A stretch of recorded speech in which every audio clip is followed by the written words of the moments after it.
Basic salary കൂട്ടണമെന്ന ആവശ്യമായിട്ട് UNA ആഭിമുഖ്യത്തിൽ നഴ്സുമാർ നടത്തുന്ന സ്ട്രൈക്ക് നമ്മുടെ വാർത്തകളിലെല്ലാം നിറഞ്ഞു നിൽക്കുകയാണ്. ബേസിക് സാലറി മിനിമം 40,000 രൂപയെങ്കിലും ആക്കണം എന്ന ആവശ്യത്തിനെ മുൻനിർത്തിയാണ് ഇപ്പോൾ ഈ സ്ട്രൈക്ക് നടക്കുന്നത്.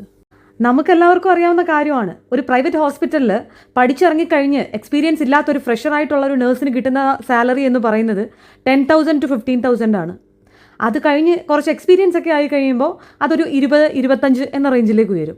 സത്യത്തിൽ ഇങ്ങനെ ഒരു സ്ട്രൈക്കിൻ്റെ ആവശ്യം ഇപ്പോൾ ഉണ്ടോ? ഉത്തരം ഉണ്ട് എന്ന് തന്നെയാണ്. കാരണം മാലാകമാർ എന്ന് വിളിച്ച് നമ്മളൊക്കെ അവരെ വാനോളം പുകഴ്ത്തുമ്പോഴും അവരെടുക്കുന്ന എഫേർട്ടിനോ അവരുടെ ക്വാളിഫിക്കേഷനോ ഈക്വലായിട്ടുള്ള ഒരു പ്രതിഫലം അവർക്ക് കിട്ടുന്നില്ല എന്നുള്ളതാണ് സത്യം. നമുക്കെല്ലാവർക്കും അറിയാവുന്ന കാര്യമാണ്, ഗവൺമെൻറ് ഹോസ്പിറ്റൽസിൽ വർക്ക് ചെയ്യുന്ന നഴ്സസിന് കിട്ടുന്ന സാലറി എന്ന് പറയുന്നത് 35,000-നും 85,000-നും ഇടയ്ക്കായിരിക്കും. അത് അവരുടെ എക്സ്പീരിയൻസിനെ ബേസ് ചെയ്തിട്ട് പേ സ്കെയിലും വ്യത്യാസം വരും. പക്ഷേ അതേസമയം ഒരു പ്രൈവറ്റ് ഹോസ്പിറ്റലിലെ നഴ്സ് അതിലും അധികം ജോലി ചെയ്യുന്നവരായിട്ട് പോലും അവർക്ക് കിട്ടുന്ന സാലറി എന്ന് പറയുന്നത് വളരെ തുച്ഛമായിട്ടുള്ള എമൗണ്ട്. ആവശ്യം ന്യായമായതുകൊണ്ട് തന്നെ ഈ സ്ട്രൈക്കിനെ സപ്പോർട്ട് ചെയ്യുന്ന വ്യക്തികളിൽ ഒരാൾ തന്നെയാണ് ഞാനും.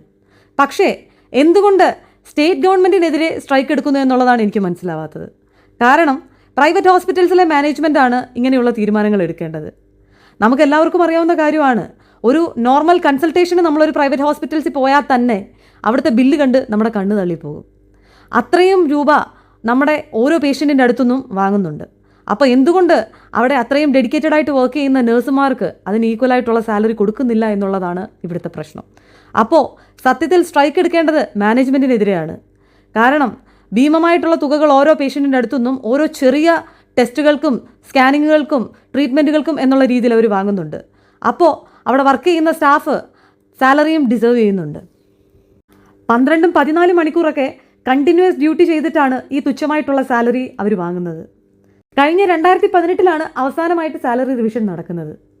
ശരിക്കും പറഞ്ഞാൽ ഗവൺമെൻറ് ഹോസ്പിറ്റൽസിനെയും അവിടുത്തെ സർവീസിനെയും കുറ്റപ്പെടുത്തുന്ന ആളുകൾ പ്രൈവറ്റ് ഹോസ്പിറ്റൽസിനെയും അവിടുത്തെ സർവീസിനെയും ഏറ്റവും ബെസ്റ്റ് എന്ന് തന്നെ പറയാനും മടിക്കുന്നില്ല. പക്ഷേ എന്തുകൊണ്ട് അതേ സർവീസ് നമുക്ക് പ്രൊവൈഡ് ചെയ്യുന്ന നഴ്സുമാർക്ക് നമ്മൾ സപ്പോർട്ട് കൊടുക്കുന്നില്ല? സാലറി കൂട്ടുന്നവരെ ഇനി വർക്ക് ചെയ്യുന്നില്ല എന്ന് ഒരു നഴ്സ് തീരുമാനിക്കുന്നിടത്ത് ഇനി മാറ്റങ്ങൾ വരുമെന്ന് നമുക്ക് പ്രതീക്ഷിക്കാം. കാരണം സ്റ്റാഫില്ലാതെ എന്തായാലും ഹോസ്പിറ്റൽ മാനേജ്മെൻറ്റിന് പേഷ്യൻറ്റിനെ ട്രീറ്റ് ചെയ്യാനായിട്ട് പറ്റില്ലല്ലോ. എന്തായാലും ഇതിൻ്റെ ആഫ്റ്റർ എഫക്റ്റ് എന്നോണം വരുന്ന എക്സ്പെൻസസിനെ ബാലൻസ് ചെയ്യാനായിട്ട് ഇനി പേഷ്യൻറ്റിൻ്റെ ബില്ലിലായിരിക്കും അത് റിഫ്ലക്റ്റ് ചെയ്യാനായിട്ട് പോകുന്നത്. കാരണം സാലറി സ്റ്റാഫിന് കൂടുതൽ കൊടുക്കുമ്പോൾ അത് കോമ്പൻസേറ്റ് ചെയ്യാനായിട്ട് അത് ബില്ലിലേക്ക് ആഡ് ആകും. ചെയ്യുന്ന ജോലി അത് എന്ത് തന്നെയാണെങ്കിലും അതിന് മാന്യമായിട്ടുള്ള ശമ്പളം അത് നമ്മുടെ അവകാശമാണ്.